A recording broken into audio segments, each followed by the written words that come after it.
Welcome right back to the Main podcast. On this episode, I am super excited to have Tiffany Yu with me. Tiffany is a former investment banker turned entrepreneur, and currently she runs a she runs an organization called Diversibility, which is an organization focused on promoting and elevating the overall disabled community. But I'm not going to do much of introducing her since she'll probably do a 10 times better job than I am, whatever I'm saying right now. But Tiffany, it's great to have you on. Hi, thanks so much, Andrew. Yeah, so why don't you just start this out, walk through the audience, kind of who you are, your background, and how you got to where you are today. Sure. So I grew up in Maryland suburbia, like 20 minutes outside of DC. My dad is a Taiwanese immigrant, and my mom is a refugee from the Vietnam War. A big turning point in my life happened when I was 9 on the way home from dropping my mom off at the airport for a business trip. My dad lost control of the car. We ended up getting into a car accident. He unfortunately passed away, and I acquired a slew of injuries, including breaking a couple bones in one of my legs, permanently paralyzing one of my arms, and later being diagnosed with post-traumatic stress disorder. And part of why I opened by sharing that I'm the daughter of Asian immigrants is that in my family, it was internalized that we shouldn't share anything that might be seen as shameful. And so the thinking behind that was that if anything had happened that might make our family look bad, we might rub that bad luck off onto other people. So so the car accident was seen as shameful. That's something that shouldn't be shared. The fact that my dad passed away, and now the fact that I had an apparent disability, a visible disability. And so I wore long sleeves all the time to hide my arm. I told everyone my dad was away on a trip, and I didn't tell anyone about the details of the car accident.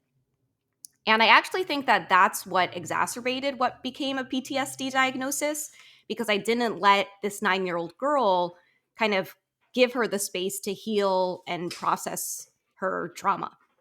So fast forward, I studied finance and accounting in college at Georgetown. And I don't, actually, I have this funny story of my freshman year, my balance sheet balancing on my final exam in my accounting class. And I got so excited. And that's actually why I felt like I wanted to do something in the financial services realm. So I ended up doing a couple of internships. I did one after my sophomore year at UBS. And I'm actually grateful that I did that, because who would have known that the '08 crash/recession would happen? Yeah. And after that, I got an offer to return to UBS, but I also got an offer to go work at Goldman Sachs. And so I did the summer after my junior year at Goldman, and then returned there full time for a few years and worked in different financial services roles up until about 2016, 2017. And then after getting fired from a startup job in 2017, I decided to explore what it would look like to pursue full-time disability advocacy and entrepreneurship. And that day was actually March 3rd, 2017. So when we're recording this, it's actually been now over 6 years since I've been doing the current disability work that I do now. Wow. Okay. Well, let's dive right into it. Like, how has I want to hop into the whole thing about like you work in investment banking as well, but I just want to talk about the disability that I have real quick. Do you mind sharing the audience kind of like what was the disability that you suffer or still have at this current moment, and how was it like working with that disability in like corporate America overall? Yeah, so so the broken bones in my leg healed. Bones will heal. Nerve injuries take much longer to heal and oftentimes don't ever fully recover in the same way. So what I have is known as a brachial plexus injury. It's a type of spinal cord injury, so at the neck, which means that my arm is paralyzed. So interestingly enough, my dominant arm, my dominant hand, like the one that I had learned to write, is the one that became paralyzed. And so I had to relearn how to write with my non-dominant hand. And also thinking about banking and work, I had to type with one hand and carry pitch books with one hand. And so one of the things that I actually did, the first job that I ever had, I got, and so again, this is still in Maryland, I got a job transcribing tapes at an allergist's office. And Tapes? I actually What do you thought mean that by tapes? Like, So he would see a patient, and then he would record all the vitals into like a tape recorder, and then I would listen Oh, to this is them and old I would school. put This is old school. this is yeah, because I remember when we caught up, Andrew. I'm a little bit older than you, so this has to be 2000 2005, yeah, 2005, 2004, 2005 time frame. Mm, My first paid job ever. I'm transcribing tapes, recorded tapes, at an allergist office, and now looking back, I think I didn't realize it at the time. I was like, "Oh, I just want to make some money." But now looking back, I was like, "Oh, this is a job that actually taught me how to get better at typing with one hand." The mm, other thing that I'll share too is because the car accident happened when I was in 4th grade, that was just about the time that I was learning how to type. I would say that my generation is the generation that became digital natives, like as adults. yeah, Like we didn't millennials. have like computers and the internet. Yeah, we're the prime Yeah. millennial. We didn't have like the internet and social media and all of that stuff until like 2010, like until I was like well into high school. So um so because the car accident happened like when I was in 4th grade, I still hadn't learned how to type. And so I actually thought that because I hadn't learned yet how to type with two hands, Hmm. just learning from the get-go how to type with one hand made it a little bit easier. But yeah, I learned how to navigate in my own way. I'm a left-handed handshaker as well, and I'm sure Andrew, going to lots and lots of networking sessions. The handshake in banking and in financial services is so important. Yeah. And so right off the bat, I wouldn't necessarily disclose like, hey, my arm is paralyzed, but people would know. Like there would be a reason why I was shaking your hand with my left hand.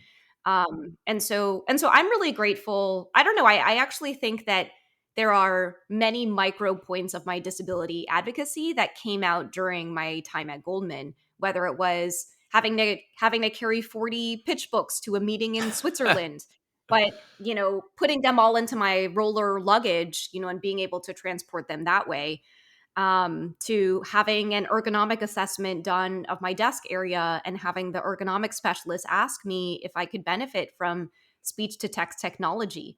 And there were all these moments that, and then even, at Goldman, I was pretty actively involved in their disability employee resource group.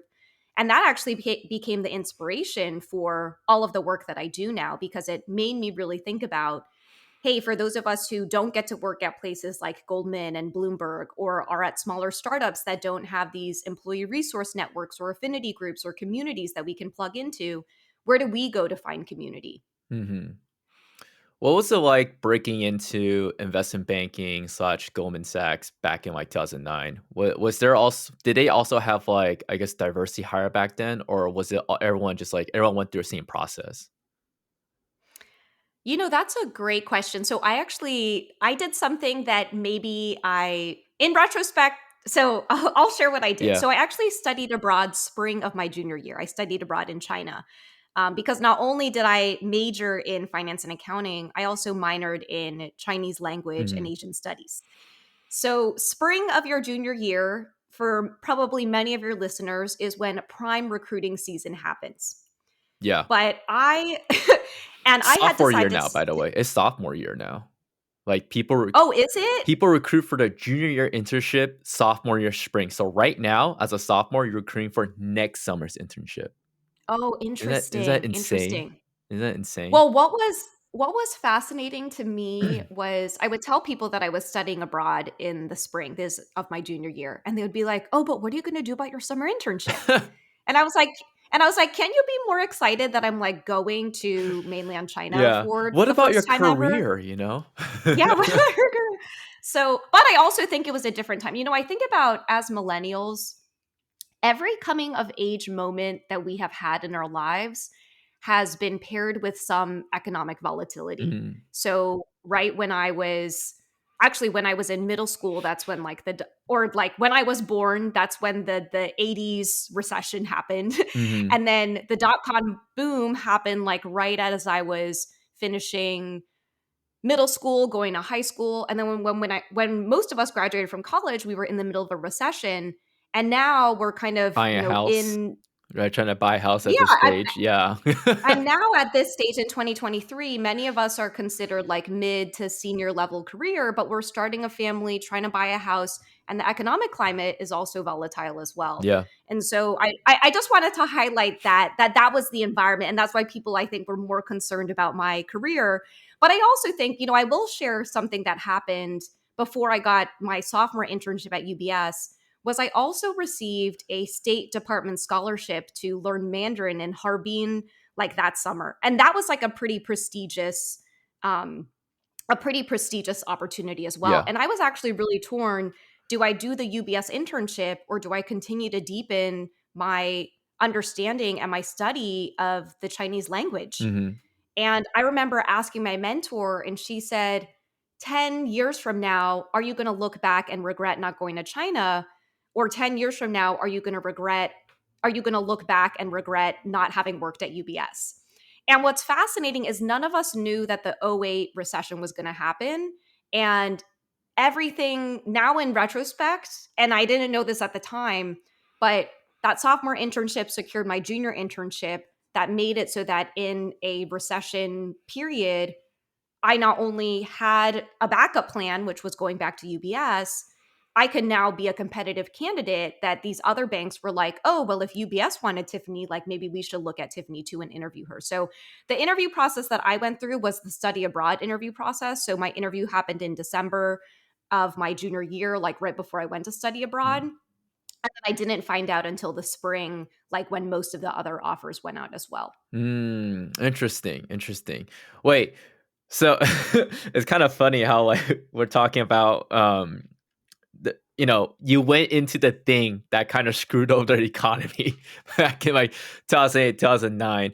But banks were hiring back then. I think you graduated in 2009, right? Like literally the year after the whole entire financial crisis. But like banks were still hiring like in the year 2009. Like what was that environment Uh, like?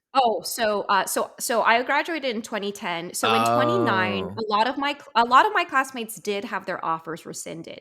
So in 2010, like as I was entering the workforce full time, banks were still hiring. But you know what's funny, Andrew, is I had a lot of people come to me and they said, "Tiffany, I don't like where you're working. This was the cause of the '08 crisis, like all of these things." And here I am, like 20, 21 years old. I just got a job. I'm not really thinking about the macro of uh, the the whole ethics. ecosystem. Yeah, it's like I'm trying to make money here, all right? Like chill out. Trying to, well, I'm trying to, yeah, I'm trying to just start my career. Yeah. And I'm not Lloyd Blankfein. Yeah. I'm not Jamie Dimon. Like I'm like no one knows who I am. Yeah. And yeah, so It's a different department and too. I Different department. You weren't in mortgage-backed securities, all right? You were in healthcare, all right? You, that's you are. but Go ahead. I mean I also think about like an Asian disabled woman getting a job in financial services. Like one of the other things I'll share is, you asked about like diversity hiring, and I think there were a couple of initiatives, but there wasn't really one. I don't think there was really one that was centered around like Asian people. I mean, there was one around women. And I think we were only starting to see the beginning around kind of disability inclusion in these banks. Mm, But but yeah, I mean, I will say that after I got my job at Goldman, the number of informational interviews that I did with disabled college students who literally never thought that a career in financial services was something that they could do or how they would fit in was incredible, and I talk a lot about like you can't be what you can't see.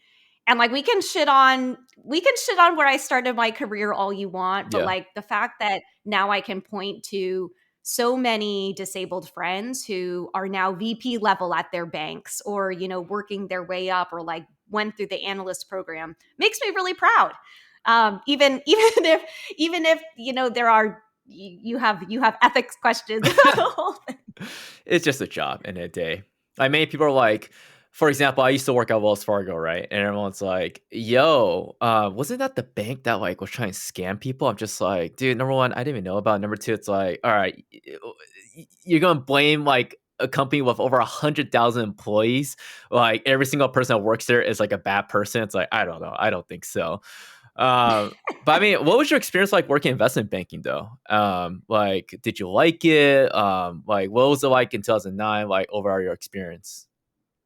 Yeah, so I was a summer intern in 2009 and looking back, I remember when I was putting together my resume for all the private equity interviews. Like I worked on over $14 billion of announced deals and I worked in the healthcare group. So at Goldman at the time, the healthcare group was known as the lifestyle group. So out of all the banking Really, groups, we really? were known as the one that had a little bit of a better work life balance. And at the time in 2010, I think Goldman was piloting a lot of initiatives around how to make the analyst experience more sustainable, I guess is Hmm. the word that I'll use. And so I was actually on something, I think this is still my resume. I was on something called a junior banker council Oh, where a bunch of the bankers, a bunch of the analysts from all of the different groups got to meet with senior leadership to talk about how to make our experience better. So one of the things was like, unless it was absolutely required from a business perspective, like we were not allowed to work both weekend days. uh, And I know since your audience is mostly people who want to break into banking, like working 7 days a week is very normalized in the banking yeah, industry. But I want to say I went home, I probably averaged going home between like 10 p.m. to 1 a.m. every night. But I always knew that I had like that Saturday, or you could pick one of the weekend days yeah. that you didn't work. I think it was Saturday for us. And then on Sunday, I don't think you were allowed to work for more than 8 hours that day. So they were starting to put some initiatives in place. Um, I mean, I only remember pulling an all nighter once, Yeah. Yeah. and that was like the morning of one of my deals getting announced. But yeah, I feel like I have a lot of fond memories. I will also caveat by saying that my last year at Goldman, I participated in one of the programs that they had called mobility, which means that you can move to a different department or a different group. And I moved to the recruiting team. So I liked my experience in banking so much that I decided I wanted to recruit more kids Yeah. to come into banking as well. But yeah, it was a good experience overall. I learned a lot, and I actually have a distinct memory of grabbing lunch with one of my mentors. Hmm. I think he was an associate at the time, and now he's a partner at the firm, which is pretty cool. But he said he was like, my kids are young right now, but I would put them through the banking analyst program Mm, because you learn so much in that, if it's 2 years, if you decide to stay longer, you learn so much in that 2 year period that no one can take that away from you. And now, as a disability advocate, people see, wow, she's an ex investment banker who's now a disability advocate. How does that happen? yeah. And I also, I think the other thing that's kind of interesting is that the unemployment numbers for disabled people are very low. Um, and I think that if I had grown up and internalized a lot of the messaging around my life outcomes and not being able to have a UBS or a Goldman or a Bloomberg on my resume, maybe like I wouldn't even be talking to you right now. Mm, And I'd still be trying to find a job. And so I call these receipts. This is like during the clubhouse phase, but like I think I was able to collect these receipts early on in my career that now, as a disability advocate, trying to advocate for more disabled people getting hired, trying to figure out how we can create disability inclusive spaces at work. Like I can lean on those experiences in the corporate world as lean on my own experiences as a disabled employee and bring that into a lot of the work that I'm doing now. I like I I'm also like on the side of like, even though I didn't have the greatest experience in investment banking, like I have many gripes about it that I've talked about extensively on my account. But I still agree with you in that sense too. Of like, I always tell people this: if I also go back in time, number one, I will again study engineering in college again because that was a learning lesson in itself. And number two, I'll go through banking again because I think the biggest thing you get out of investment banking isn't even like the financial knowledge you develop about like the economy, the markets. I think it's like the work ethic you learn and more important than that, you learn a lot about yourself. Because when you're put into a position in which you're under a lot of stress, you're under a lot of pressure, people around you are all very intense, all very like hard workers, like A players, right? A lot of egos going on around there as well. You learn a lot about people management. You learn a lot about stress management, and also, I think most importantly, you learn about what you value in life, what's your priorities. Mm. I think Can that's I one of the biggest things that I got away from banking. can I add one other Hmm. thing? So I know you finished your analyst program pretty recently, right? 2 years ago, yeah, Okay.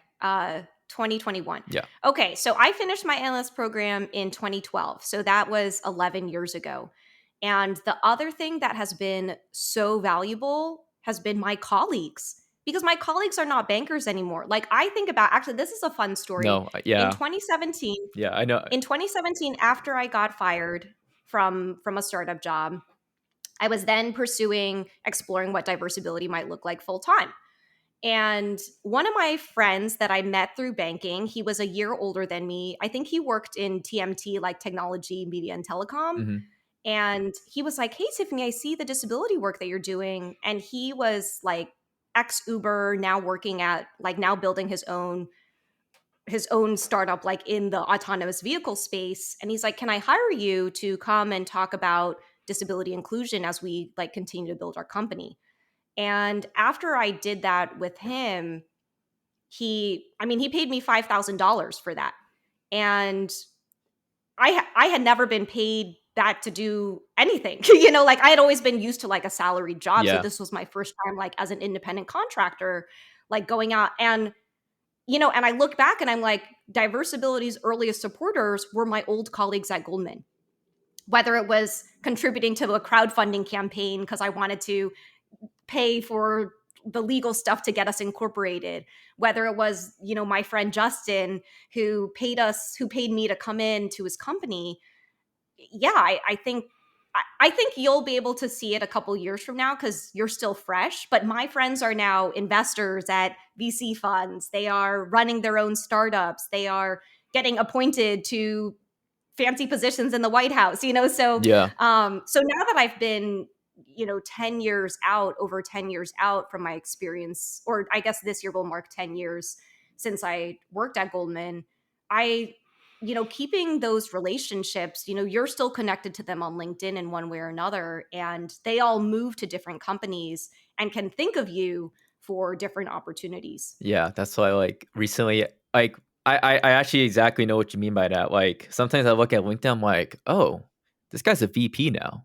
Oh crap, that's pretty high up. This guy's a director now. Wow, this guy was a VP or senior associate when I started. That's kind of crazy. And now I tell myself, like, Andrew, stop talking shit about banking. Now it's time to stop talking crap about the industry. Like, okay, you didn't like it, but just shut up now. Well, I think it's also like you didn't like it and you still did it. I Yeah. think I think there's something to be said about, because there are people who don't do the 2 Well, years. I did a year and a half. They I did a year and a half. Oh, Full disclosure. All right, I'm that guy right there. I quit. I okay. quit January of my second year. I was like, I'm out. I'm on to better things now. Okay, okay. Yeah, yeah, yeah. But I mean, I kind of want to go back into like talking more about like your experience in investment banking in itself. Like, so, I mean, let's cut the BS. It's investment banking is a very, for lack of better, white dominated industry, white men specifically, just because like tradition's been that way, and for lack of better words, like, I mean, they're a majority, so it makes sense. It makes sense why it's that way. But what was your experience like working in banking, not only as an Asian, but also like as an Asian woman, but an Asian woman with disability? Like, feel free to take this whatever direction you want to take it in, but I kind of want to hear about your perspectives on that because, me personally, like being Asian in investment banking, I think I was pretty, blessed that I was a male. That, even though I was Asian, I didn't feel that much, I guess, like pressure or what's the word, prejudice, or I forgot the exact Mm. word I'm looking for here. But like, what was kind of experience? Did you feel you were treated any differently? Were you often like looked like overlooked for certain promotions? Like, what was that experience like? Mm. That is such a great question, and I keep coming back to community. And I will share, so not only did I do my junior internship at Goldman, I also was doing a program called SEO. Software And at the engine time, optimization. Sorry. no, yeah, and at the time, what did at that time I know? Oh, SEO has now has rebranded themselves to seize every Mm, opportunity. But what SEO was is it's a really great nonprofit that is focused on getting talented students of color into jobs in financial services. I will say my year, 2009, I think was the last year that they had Asians in SEO, but they let Asian women in. mm, And so I actually had, and I actually still keep in touch with my friends from SEO. So there were, I don't know, I can't remember how many were in my SEO class, but so all black and brown, all BIPOC folks, juniors and sophomores going into all of the different banks. So not only did I have that community to lean on to, because we would often talk, one of the things I talk about with one of my friends is that I think as BIPOC people, I feel like we sorry, what like got what the does playbook. BIPOC stand for? Oh, so BIPOC stands for Black, Indigenous, People of Color. It pretty much just means non-white. Mm, And so for those of us who are non-white, we often will talk about how we feel like we got a playbook later in life and are now frantically skimming through the pages to try to figure out what the next play should be. right. But I'm really grateful that I guess I got to do my internship alongside them, because a lot of them are now, over a decade long friends, and we have all moved into different roles as well and reflect back on that summer internship. But also kind of reflecting. So a couple interesting things happened. I got really plugged into the different at Goldman, they called them affinity groups.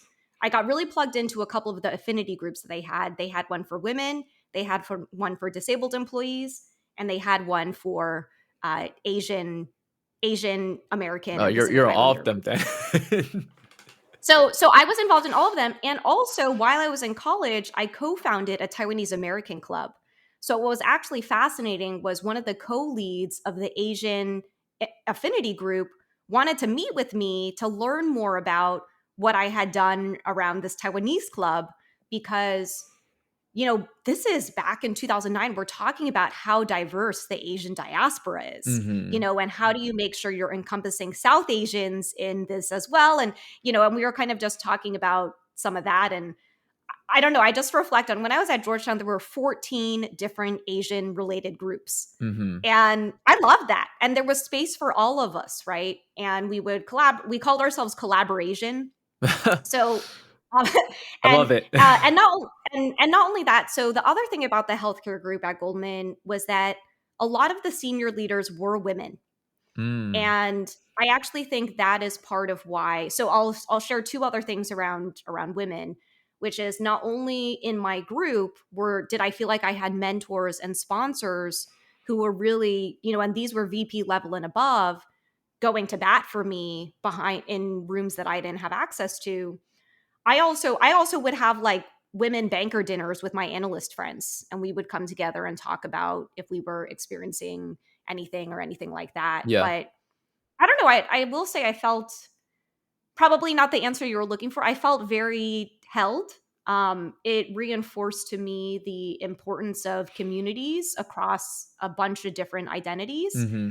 And also, and from a disability, I didn't have much disability community, but I was affiliated with another nonprofit called Lime Connect, and Goldman was one of their partners.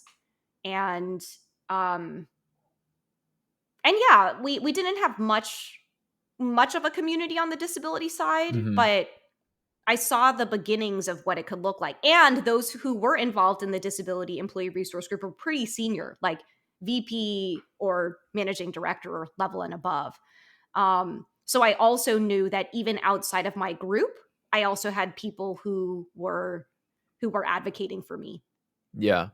But yeah, but maybe that was part of the playbook too, was just realizing, because when I got my summer internship at Goldman, I remember reaching out to anyone that I knew, like not at Goldman, like if they knew anyone at Goldman that I could meet with. Because a lot of times everyone's super busy, right? And, you know, we don't know if everyone will respond to a cold email for coffee. And so I was asking for, and I will also caveat that I was a very ambitious college student. Yeah. So, and I had a lot of energy.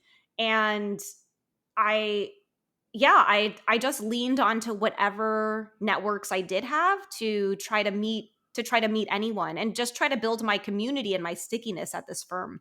I I think that's actually so important where it's like it made sense how you were able to kind of like number one, I remember you telling me like you saw yourself as almost as a career banker. And now it makes a lot of sense to me because like you saw a lot of people in senior management that for lack of a better word look like you, right? Either I mean it doesn't have to be exactly Asian women, but it could just be other women of color. And Yeah. I think that's Can I share one other thing yeah, too? of course. And both of these are public information, but Gary Cohn, who was the president at Goldman at the time, was dyslexic, and I think he had been featured in a book with Malcolm Gladwell, Mm, and I think there was like a piece of like an article written that it took him. I forget how long it took him to read like one page of text, but anyway, he was dyslexic. He's the president of Goldman Sachs, and a couple years after I left Goldman, Lloyd Blankfein, who was the CEO at the time, was diagnosed with lupus.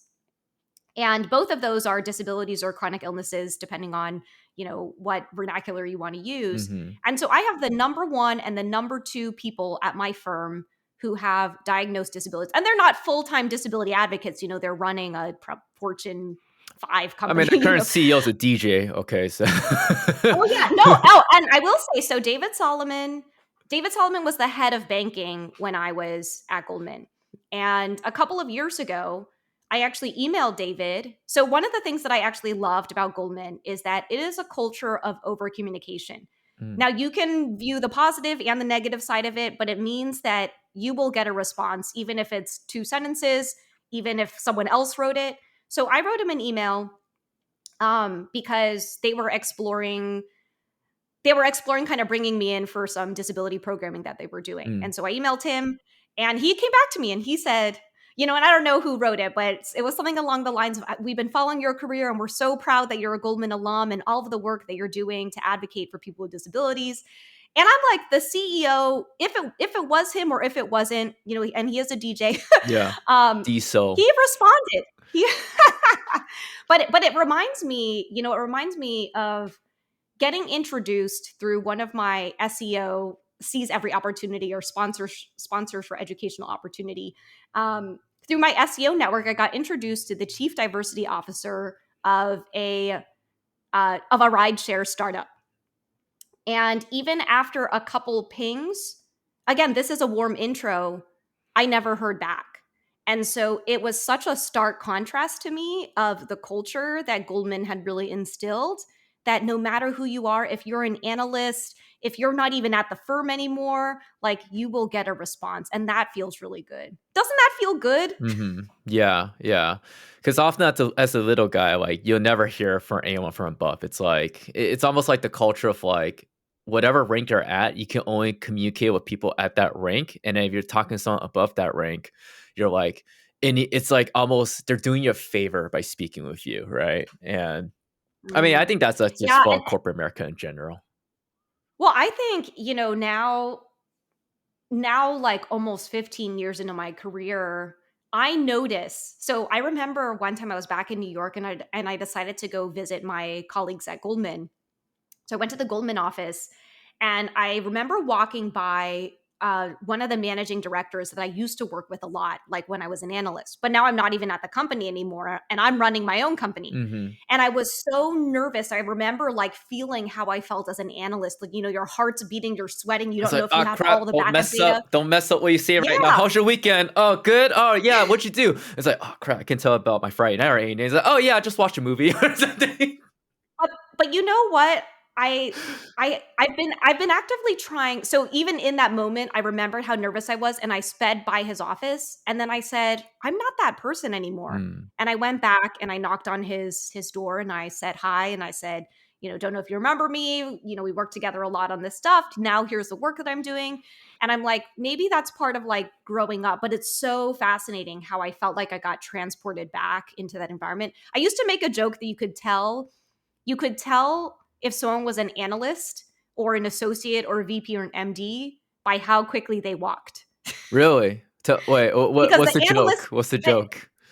the analysts are always running. You're running to the printer to try to get all the printouts before the meeting, and then you're running back into the meeting. And then the Yeah. associates, like, kind of still pretty quick, but confident. And then the VPs, like, a little bit slower, but they're kind of in this in between. And then the MDs walk the slowest Yeah. because they drive they drive the show. Yeah. I was definitely running. But yeah, no, I remember running, and I wore like 3.5-inch heels every single day. Like, I'm 5 feet tall. And like you said, like, a lot of bankers are probably 5'11 plus. And I was trying to operate in a world where literally everyone is a foot taller than me. Mm. I actually do remember a lot of the networking events were not my favorite things to go to because everyone is standing a foot above me and having a conversation Kind of hurt your literally neck a in little this bit. airspace. Yeah. Yeah, and it hurt my neck.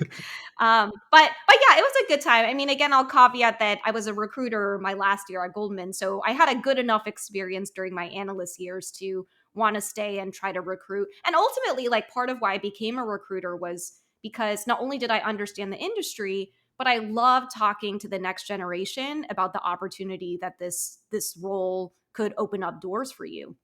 So what you I think one thing I do. Oh, No, go ahead, go ahead. I was going to say one thing I do wish.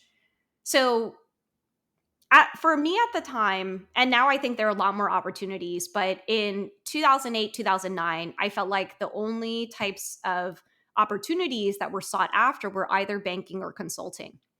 And I look back at my peers who went into consulting, and they get invited back by their consulting firms to do like alumni panels. They're like celebrating new startup founders. And at Goldman, they like find out you're leaving and they tell you to like go right, they tell you to go right away. And so I Yeah. feel like there's less of a celebration of the alumni community. Maybe that's changing versus for consulting, my friends at BCG and Bain and McKinsey are really celebrated in terms of the careers that they built after their time at the consulting firm. Yeah, I heard Goldman kind of had that culture where it was like it's almost if you were, this is joke in investment banking where people say like, don't talk about they're recruiting for private equity. I say that's mostly true, but to be honest, like most banks nowadays, like they number one understand that you are recruiting for private equity, and number two, something actually do encourage it because it's good for business, right? You go work at a financial buyer, you build that connection down the line. They want to sell companies to you. You work at the firm. You used to work at the investment bank. It works on that way. But I heard like Goldman Mm. kind of like an opposite culture in which like may just because like they're like top of the street, so they don't need to build up that connection. That if they found you're leaving, they're just like, all right, get out here. You're not a Goldman for life or anything of that sort, right? Yeah, and also I think I also want to caveat that like I'm remembering things from 10 years ago. So I may have a The different industry a has different perspective, changed. but Yeah, yeah, the definitely. industry has changed. But 10 years ago, everything was hush hush. I mean, you'd be out in the morning, doing your PE interview, and then you would come back and not say anything to anybody. Right. You would not say anything. Hmm. um, but I did not end up pursuing that route. I did a couple interviews, I remember. But yeah, Why'd you quit? it's why did I quit Goldman? Yeah, just the industry overall. Yeah, so two different things happened. One was after my second year at Goldman, I got into a program called Teach for China. I don't know if I told you this, Andrew. No. So Teach for China, it was like a spin-off of Teach for America. And this was in the Yunnan province in China. And for But people who Andrew are Yang's not. Taiwanese. Why not teach for tea? Teach for Taiwan. I'm just kidding. Oh no, no, no, no. Oh wait. No, I'm saying that Oh, I had that's something before Venture for that's America. This is venture. a different one. Oh yeah, yeah. So sorry. So Teach I is so I got different. Yeah, yeah, yeah. Okay, sorry, sorry, so sorry. so Go sorry. on, go So on. so so yeah, there's a two-step process.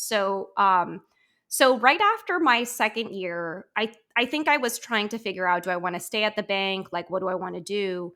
And keep in mind, I studied Chinese and Asian studies when I was in college. So I still had a love of wanting to better understand mainly on China. My family's Taiwanese.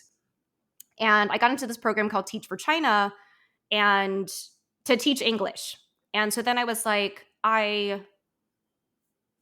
this has nothing to do with what I just spent the last 2 years doing. Mm-hmm. It's just what my heart feels compelled to do. So I had actually discussed deferring Teach for China by a year, and Goldman had proposed this opportunity to move to the recruiting team. Mm. Because I will say, from a mobility perspective, most of the people who participated in mobility moved from one banking group to another. They didn't move from banking to recruiting, or they would move from banking to asset management or investment management. They wouldn't move to recruiting. Yeah, they stay in So finance no, basically. correct. So there was no precedent set to be able to do mobility on the recruiting team, which is why I was thinking maybe doing this teach for China thing. So ultimately, and I think this is another thing I appreciate about Goldman. If you're good, I think they'll try to figure out how to work with you to make things work.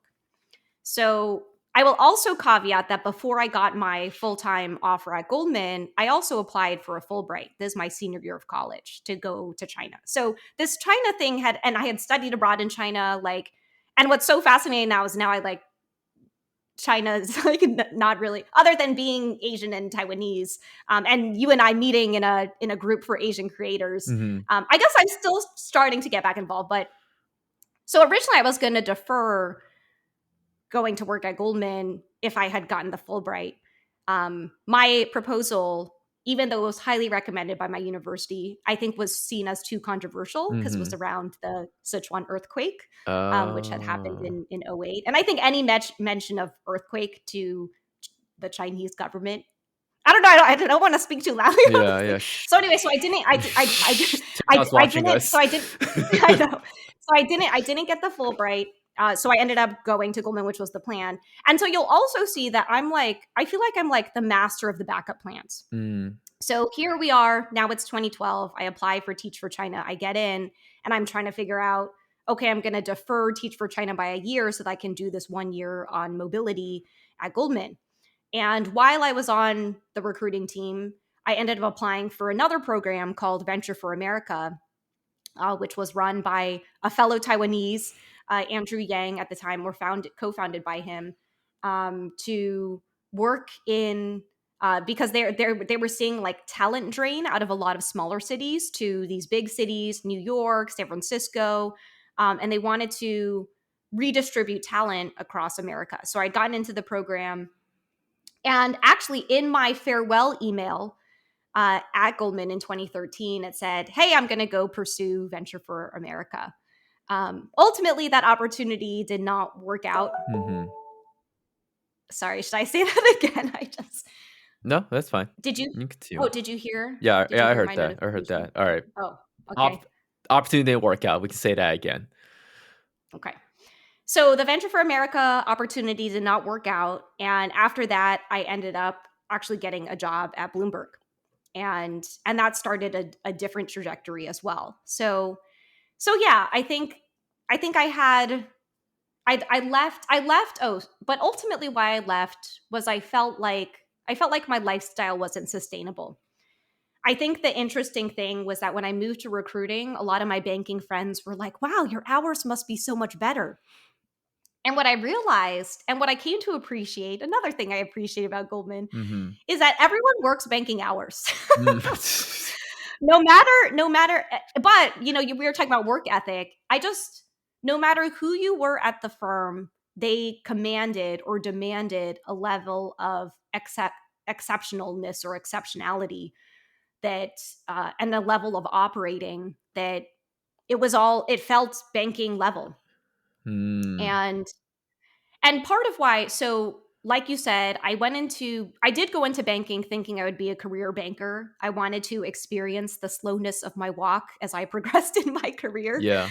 Um, but when I moved to recruiting, what I thought was interesting was that I was almost doing the same role as the most senior person on my team.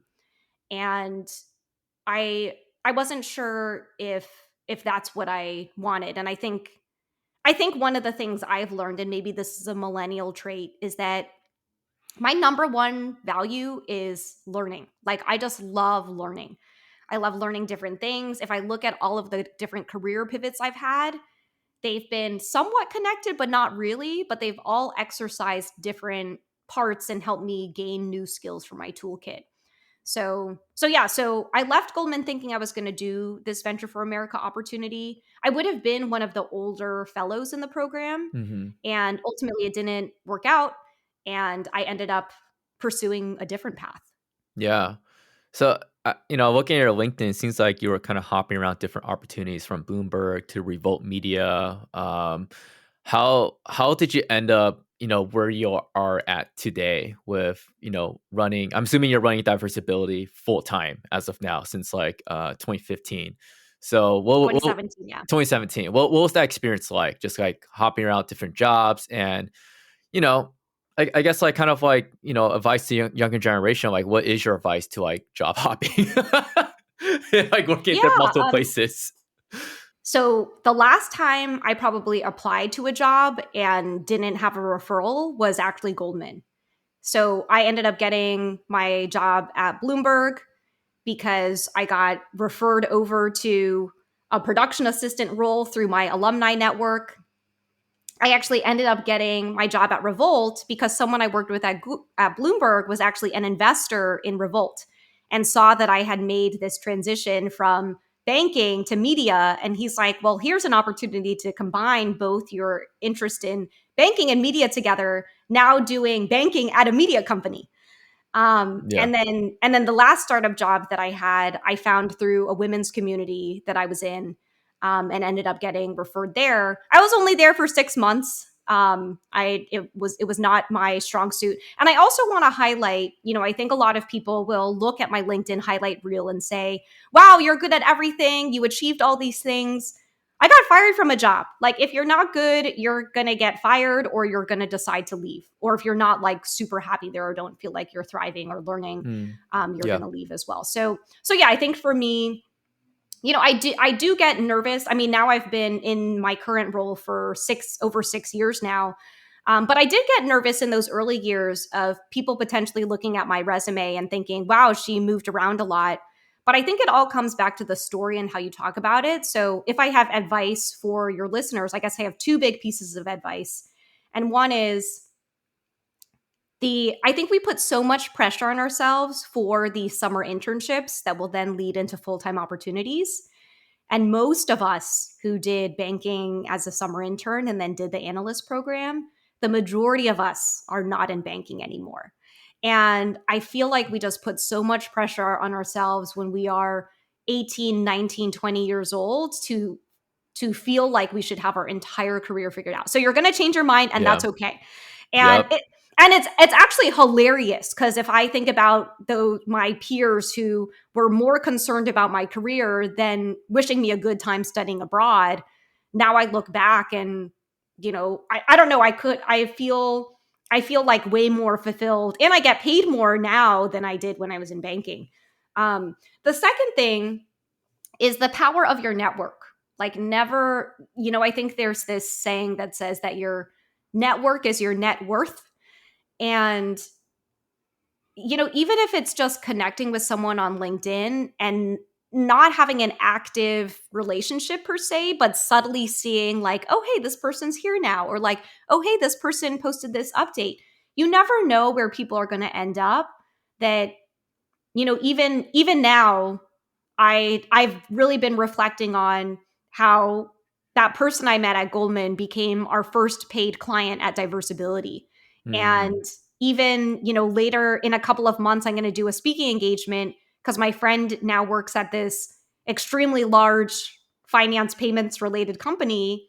And I met her through a women's group and she pitched me as a speaker, and so I think just staying in each other's spheres and always like having no expectation of where a relationship is going to go, and just continuing to grow your network and nurture it I think that's my advice number two. And then I now realize I have a third piece of advice, which is it's really all about the story.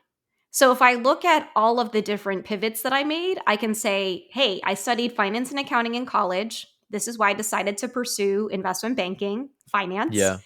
And then while I was in finance, I really loved doing informational interviews with kids who, or not kids, with students who wanted to Kids. who wanted to Kids. explore who wanted to explore a career in banking. And I loved it so much that I became a recruiter. And I loved my experience in financial services so much that I now wanted to be able to be on the receiving end of seeing, because the news that we report at Bloomberg moves markets. It helps shapes decisions people are making. So then I could say, hey, I have this experience not only studying finance, but working in banking. I can bring that knowledge, but now be on the producer side of things.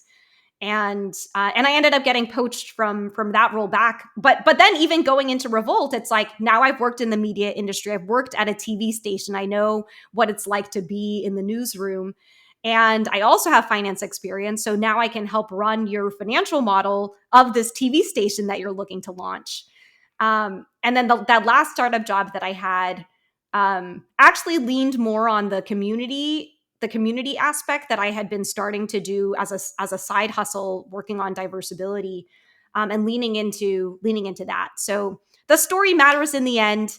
And so Yeah. if you move around a lot, there's a reason why you did, and I think that making sure that you have an opportunity to explain that is helpful. What was that feeling like when you were leaving investment banking to go pursue something that I guess wasn't in the high finance world anymore? Like, 'cause I think one of the biggest pressure. So I most of the people I talk to are people trying to get into investment banking, but I've also had the pleasure to speak with people currently in investment banking who have sent me DMs being like, "Hey, I want to quit this job. I don't enjoy what I'm doing, but I can't let the money go. Like the money is so important to me. Like if I go do something else, I don't know I'll make as much." And I think a lot of people will be like, suck it up. Like money is not everything. But I'm gonna be honest, like if you got into banking, you probably value money. You probably do to some extent. So I don't know if you went through the same process when you were quitting investment banking. Were you ever wondering like, am I gonna make as much? And like, if so, like, how did you kind of like, what was something that helped you like get past that mindset of like, would I ever make as much as I can if I stayed in like not even banking, like just like the finance world overall? Yeah. Um, I will say I'll lean on one of the lessons I learned as a disabled person.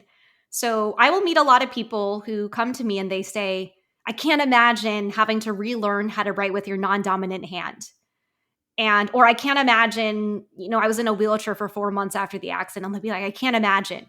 And I'm like, I'm pretty sure I didn't like wake up that day being like, today I'm going to paralyze my arm so that I can relearn how to write. But I figured it out, right? And I want to come back to this, like, figure it out. Like, to me, this is my plug for disabled people. Like, Yeah. disabled people, we have had to operate in a world that wasn't built for us. So we have had to figure it out. And I relate this back to like scrappy entrepreneurship as well. Is like, okay, like I don't know how to write with my left hand, but I'm going to have to figure it out. Like, hey, I don't know how to type with one hand, but I'm going to have to figure it out. Hey, I don't know how I'm going to carry 40 pitch books, but I'm going to figure it out. Right. And so I think that when, part of it is those of us who decide to pursue investment banking, we tend to be a little bit more risk averse than some of our other peers who maybe might go to large tech companies or go the startup route. And so we go there for the steady paycheck and that there is a 2-year enlist program, and that there Hmm. are exit The opportunities into promise of other the programs. payout. The Yeah. promise of the payout. The promised Um, land. but I think because I had so many drastic pivots, I started to exercise that muscle that I'm going to have to figure it out. Right. So, like the first pivot, even from banking to recruiting, I will say, given that so many of my peers came to me and their first remark was, oh, your hours must be so much better, already made me, it wasn't the typical path. So, already in that third year, I was doing not the typical path. Then the Yeah. fact that I left to go do a nonprofit fellowship program, which didn't ultimately end up panning out, is like you're leaving getting paid six figures to go make 30 to 40K. That's how, at least that's how much was listed that you could make on the website, on the Venture for America website at the time. But I think that I just believed that, I don't know, I feel like I've just always been like mission driven. And I did have, like, one of the things that I thought was interesting when I was working at Goldman was I didn't really live that much of a banker lifestyle. Like, the apartment that I lived in was a one bedroom that had been converted into three, and I paid $1,000 a month. Um, and It's in New you're York? laughing. This New is New York? York, New York. Yeah. And you're laughing. So depending on where you live, $1,000 rent can be a lot or a little, but by New York standards, that's It like is little. nothing. It's very Yes. little. Like, Yeah. even people Yeah. who share apartments are probably paying like 1,500 to 2,000 at least. So Easily. I don't know. I think part of it is like, daughter of Asian immigrants. My parents didn't have much growing up, so even though I was making six figures right out of college, it still felt like 30K. And We so got I that broke was mindset. I know. So I was, and Andrew, you and I have talked about this. So I was very aggressively saving, but I wonder if I was saving pretty aggressively in those. So what I would do is I would max out my 401k first, because there was a matching Yep. program. And then I I did would too. max out my Roth IRA. I This did is too. not financial advice. This is my own personal. And then the rest, like, rent, I would section out a portion for rent. And then the rest was like extra credit money that, like, if Extra I, credit. yeah, no, I call it extra credit money. But Yeah. now I'm actually in a place, I don't know, I feel like, and this is going to sound a little woo woo and maybe not resonate as much with your audience, but I feel like if you're doing what you're meant to do, Mm-hmm. things will work out. Like, I make almost three times more than I did at Goldman with my bonus now as a creator, speaker, entrepreneur. Um, we also have to pay our team, so that's another expense. Yeah. Um, but yeah, I think I will also share, in the early days after I got fired from that startup job, I not only applied for unemployment, but I also decided to Airbnb out part of my apartment. And I don't, it's only in the last 2 or 3 years that I've started being able to significantly monetize in a way to financially support myself. But in those early days, I think kind of that, like, figure it out mentality. It's like, okay, well, if the thing that I'm doing right now isn't generating enough income, how can I take advantage of, I don't know, the sharing or the gig economy to try to make some of that up in the interim, and at least have some cushion until I can figure it out.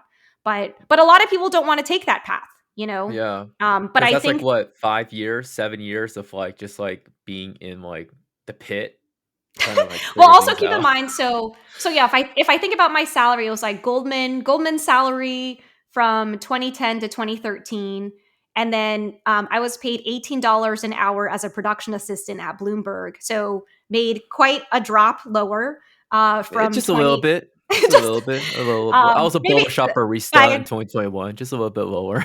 yeah, like, a 70% pay cut. But I, again, it was this, I don't know, I think part of it was just the excitement to learn something so different, and also to challenge myself, like, can I actually do this? And during those Bloomberg years, when I was paid $18 an hour, I was an extra in a commercial. I was selling jewelry on the side. I was like doing a lot of other things. And then I ended up going from contractor to full time. So I transitioned out of production assistant to a full time role, got paid a little bit more. And then when I went back to Revolt, I was back on my banking salary. So now I'm back at Revolt, banking salary, and then moved to a startup, took a little bit of a cut there. So I've kind of, seen the ebb and flow of my own salary, so that even it's only really been, yeah, over the past 6 years of me trying to figure it out on my own as a full-time entrepreneur or independent contractor for other people. So I would say, and I will also highlight that 2 years before I got fired, I was doing Diversability as a side hustle. So Hmm. I'm really grateful that I had full-time paycheck the paycheck from my full-time job, in addition to piloting a lot of things around diversibility. Like, are we just going to do events? Are we going to build out a community? How, like, we ended up getting reached out to by the New York Public Library after a couple of months, wanting to pay us to curate a couple speakers to talk about their experience navigating, like, going to the library, with different types of disabilities. And so I was like, someone wants to pay us? And then I was like, Mm-hmm. oh, there's value in this experience. And, like, we can actually build a business around this, because to me, there's monetary value in our lived experience expertise. And now, over the last couple of years, I think we're seeing that. We can always do better, but I know that was Yeah. very long-winded, but I just wanted to let your audience members know that, if you can, I guess the last thing I'll say is that I let other people's opinions of what I was doing sway too much of how I lived my life. That when I stopped caring, and maybe that transition happened when I was, like, in my 30s, that's when I started to do I started to do more things that not only filled my cup, like, I don't know, spiritually, but also, like, financially. Fulfillment. Mm. Fulfillment. Yeah. Fulfillment in all different ways. So it's gonna feel weird, because I will still have, my mom calls what I do monkey business. And I hope that she will see, all of the income that I made last year, and the fact that it is more than I ever made in banking, and stop calling. And then, she'll always ask me, like, when are you going to go back to Goldman? Yeah. Parents. Tiffany, when you gonna get the job? But to see that I can be successful in my own way, I think that's a way that we're kind of, like, breaking that intergenerational pattern of, like, you have to only have this one job. Like, banking is the only way you can get a stable income, to now being like, Andrew, you and I were both creators. There's real income in this space. So yeah, I will What say, like, focus. I guess the message from all of that was, um, other people are going to have opinions about what you do, but I think if you just stay true, and if you feel, like, wholeheartedly that this is the right thing that you're meant to be doing, like, the universe, there's this quote from The Alchemist by Paulo Coelho, where it says, like, the universe will conspire to, like, have things happen for you, the way that they're meant to. Hmm. What's kind of your take on, just to piggyback off of that, like, do you encourage people to, let's say they do, because I think there's, like, two type of individuals. Like, there's an individual that doesn't care about, like, this whole, like, self-exploration, doing things on our own and being purpose driven. Like, a lot of people, as I've learned it, just kind of want to work a job and just enjoy the weekend and enjoy a chill life, which is, like, great. I mean, there's nothing wrong with that. That sounds pretty amazing. Unfortunately, I'm not like that. I'm the guy who goes, like, I need to chase, like, my vision, my mission, and, like, what I want to be doing. But to the people that do want to do that, what's kind of your advice in terms of, like, do you recommend people to just go for it, or do you recommend people to be like, keep your job, keep building things on the side, and then see where that ends up eventually? Or do you think there's merits of just being like, screw it, just dive into deep end, and then you'll learn a lot as you're in the deep end? I'm personally more of the former, which is, like, have the backup plans. I will say that I'm really grateful that by the time I got fired, Diversibility was already generating income. We had already figured out a system in place to work with different corporates and organizations through a speaking perspective.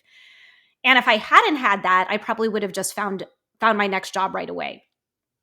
And interestingly enough, after I got fired, what I actually told myself was, I'm going to work on this diversibility thing and continue to apply for jobs until I find my next thing. And Hmm. then opportunity for diversibility came along, the one with my friend from Goldman, another one came along, and these are with checks attached to them as well. And I'll spend 6 years, right? And so, but if those checks, if the unemployment had run out, and if I hadn't figured out a way to monetize, like I probably would have found a job. So Mm. yeah, I'm not of the saying that, because even now if I look at my work, a lot of people are like, wow, like your work is so meaningful. And I'm like, sometimes it feels like I'm carrying a weight or a burden of responsibility to try to have a new project, move something forward, like have some new initiative that's going to positively impact the disability justice movement, like always continue to be fighting. And I think about how a lot of us in the disability community sometimes describe ourselves as warriors. Like at least in with my injury, we call ourselves like BPI warriors, brachial plexus injury warriors. But if you're a warrior, you're fighting all the time. That's Hmm. exhausting.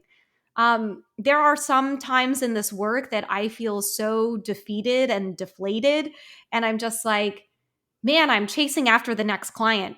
I'm trying to find the next partnership. This, like, now we're in another period of economic volatility. Like, are we going to be as successful this year? Like, do we have enough to pay our team? um so I guess what I want to say, I read this book back in 2008. Actually, it was an assignment as part of my UBS program. We had to read a book called Good to Great by, I Hmm. think it was by Jim Collins. Yeah. And in the book, he has something called, he encourages you to have something called your hedgehog concept, which I actually think is what other people know as ikigai. So I wonder if he like appropriated it. But pretty much Hmm. it's the intersection of, what are you good at? What do you love doing? And what's going to fuel your economic engine? Because I feel Mm. like a lot of times we only have two out of those three things. If you're able to find something at the intersection of those three, then that might potentially be your calling. And at the same time, I will just share one other thing, which is, one thing that I really appreciated about my time at Goldman was I had time to serve on nonprofit boards. And I also had time to make very generous donations because I was in a financial position to do so. Yeah. And so I think impact and advocacy can look a lot of different ways. And so if you are in your banking job and making an impact is writing a $10,000 check. Like I think about that $5,000 check that I got from my friend at Goldman. Um, that felt life changing to me as I was Yeah. trying to build up my disability work.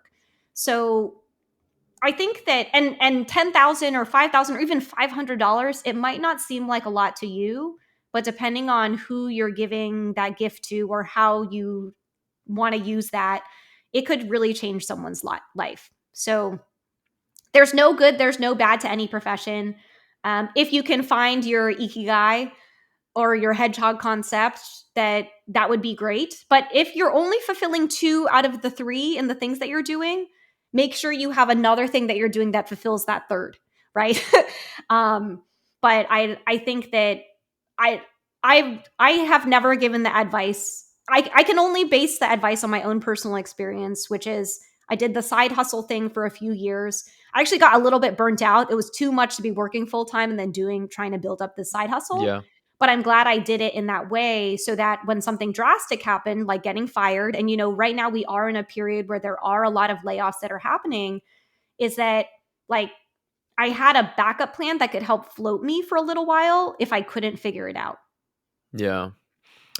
I think that's like actually really true. It's like you gotta find something you enjoy, you're good at, but last but not least, it should probably make money. If it doesn't make money, you're gonna run into problems down the line. Um, but no, that all this has been super insightful, and I kind of want to wrap up the podcast with this question I always ask everyone on my podcast to wrap it up. You may already answer this already, so feel free to go back to something said earlier if it is. But what advice would you give your 18-year-old self if you were to time travel back today and to meet her again? Hmm. I actually have an Instagram post where I responded to this. And I'm like, I want to pull up the Instagram post. But what really stood out to me, no, what really stands out to me, advice for my younger self, is like, your story matters. and who you are matters. And simply by existing, you are valuable and worthy. You don't have to prove anything to anyone. And the last thing I would tell her, because when I was 18, I still wasn't public about my disability or the car accident, is that I don't know, I can't wait for you to see who you become, but I also can't wait for the world to learn more about who you are and the gifts that you have just by being yourself. Wow. Well spoken. That's a good one. That's a good one. Well, Tiffany, it's been a pleasure to have you. Why don't you plug your social so that people know where they can find you? Sure. So if you want to follow me, it's at I'm Tiffany Yu. That's the letter I, the letter M, followed by my first and last name. And that's like all platforms, TikTok, Instagram, All platforms. Although all I did go through a period of time because Diddy, Sean Diddy Combs, his was I am Diddy, and then I was like, mine is I'm. Should I change it to I am? But now I'm stuck. Oh. Now I'm just I'm Tiffany Yu. Just the Yeah. letter I, just the letter M, not I am. Hmm. Okay, I'll plug your TikTok, your Instagram, and your LinkedIn or YouTube. Which one do you Oh, prefer? LinkedIn. Oh, so LinkedIn, I'm actually Tiffany A U. Got it. There are a lot of Tiffany U's, so I had to put my middle initial in there. But Yeah. ultimately, you can just go to my website, tiffanyyu.com, and it Mhm. will have all of the links on there too. If Sweet. I feel like we made people confused by telling them all the different, Yeah. um, but No worries. I can edit this part out. I'm gonna listen back on it. If it gets confusing, I'll just edit it out and be like, all right, here's the website. Go to no, go to this website, I figure it like that out. I like that it was confusing. Yeah, there are many Tiffany U's. We were all born in the 1980s. I think Yeah. the singer Tiffany was just really popular in Taiwan in the Yeah. 80s. Tiffany, a lot of Michelle's, a lot of Jessica's. All right, Tiffany, it's great having you. Other than that, like, thank you everyone for tuning back into the Main Podcast, and we'll catch you guys all next time. All right, have a good rest of your day, Tiffany. Talk to you soon. Bye.